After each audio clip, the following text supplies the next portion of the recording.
আসসালামু আলাইকুম everyone, welcome to Neela's food kitchen. আশা করছি আপনারা সকলে ভালো আছেন। শীতের এই সিজনটাতে বাঁধাকপি প্রচুর পরিমাণে পাওয়া যায়, আর এই বাঁধাকপি দিয়েই আপনাদের সাথে আজকে শেয়ার করব বাঁধাকপির মুচমুচে পাকোড়া। বিকেলে চায়ের সাথে বাঁধাকপির পাকোড়াটা কিন্তু দারুণ লাগে, আর এই পাকোড়াটা কিন্তু খুব সহজেই তৈরি করে নেওয়া যায়। সো আর কথা না বাড়িয়ে let's go to Neela's food kitchen.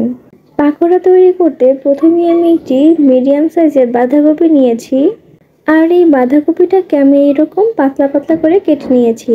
চেষ্টা করবেন চিকন করে কাটার, এতে করে খুব দ্রুতই সেদ্ধ হয়ে যাবে। এর মধ্যে দিয়ে দিচ্ছি 1 কাপ পেঁয়াজ কুচি,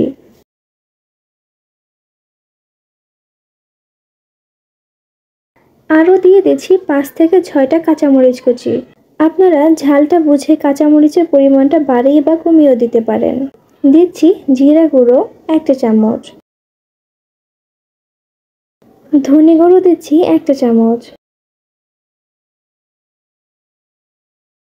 লাল মরিচের গুঁড়ো দিচ্ছি 1 চামচ। যেহেতু আমরা কাঁচামরিচ ব্যবহার করেছি, সেই ক্ষেত্রে আপনারা লাল মরিচের গুঁড়োটা বুঝে দিবেন। দিচ্ছি গরম মশলার গুঁড়া 1/2 চামচ, হলুদের গুঁড়ো দিচ্ছি 1/2 চামচ, আদা রসুন বাটা দিয়ে দিচ্ছি 1 টেবিল চামচ, লবণ দিয়ে দিচ্ছি স্বাদ মতো, আরও দিচ্ছি ধনেপাতা কুচি 1/3 কাপ, চালের গুঁড়ো দিয়ে দিচ্ছি 1 কাপ। আপনাদের কাছে চালের গুঁড়ো অ্যাভেলেবেল না থাকলে ময়দা বা আটাও ব্যবহার করতে পারবেন।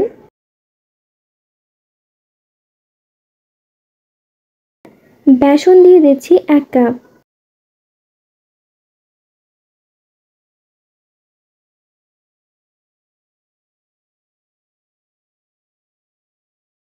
এখন সবকিছুকে খুব ভালোভাবে মিশিয়ে নিব।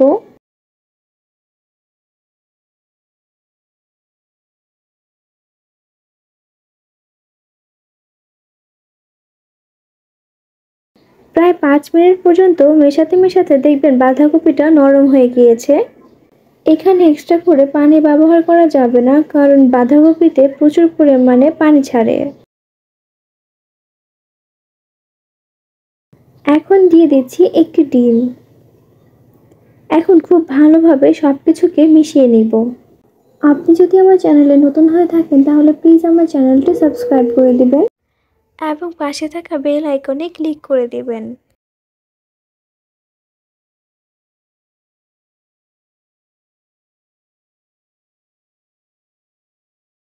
আমার খুব ভালোভাবে মেশানো হয়ে গিয়েছে এবং ভাজার জন্য প্রস্তুত হয়ে গিয়েছে। এই পর্যায়ে আপনারা চেক করে নেবেন বাইন্ডিংটা ঠিক আছে কিনা। যদি আপনাদের কাছে মনে হয় বাইন্ডিংটা হচ্ছে না, তাহলে আপনারা বেসন বা চালের গুঁড়ো আরও কিছু পরিমাণ বাড়িয়ে দিতে পারেন। দেখুন এইরকম আঠালো আঠালো হয়ে গেলে বুঝে যাবেন ভাজার জন্য একদম পারফেক্ট। এখন আমি পাকোড়ার শেপ দিয়ে মিডিয়াম গরম তেলে দিয়ে দিচ্ছি। এখানে খেয়াল রাখতে হবে অতিরিক্ত গরম তেল অথবা ঠান্ডা তেলে দেওয়া যাবে না। আমি এভাবে করে সবগুলো পাকোড়া তেলের ভিতরে দিয়ে দিচ্ছি। আপনি যদি আমার ভিডিওটি ফেসবুক থেকে দেখে থাকেন তাহলে প্লিজ আমার পেজটি ফলো করে দিবেন, আর যদি ইউটিউব থেকে দেখে থাকেন তাহলে প্লিজ আমার চ্যানেলটি সাবস্ক্রাইব করে দিবেন। পাকোড়াগুলোকে আমি মিডিয়াম লো আছে গোল্ডেন ব্রাউন করে ভেজে নিব। ভিডিওটি ভালো লেগে থাকলে প্লিজ একটা লাইক দিবেন এবং কমেন্ট করে জানাবেন আপনাদের কাছে কেমন লেগেছে। পাকোড়াগুলো আমার ভাজা হয়ে গিয়েছে, এখন আমি তেল থেকে নামিয়ে নিচ্ছি। ব্যাস তৈরি হয়ে গেল মুচমুচে বাঁধাকপির পাকোড়া। এই পাকোড়াটি খেতে কিন্তু দারুণ সুস্বাদু। আজকের মতো এই পর্যন্তই। ভালো থাকুন, সুস্থ থাকুন, আল্লাহ হাফেজ।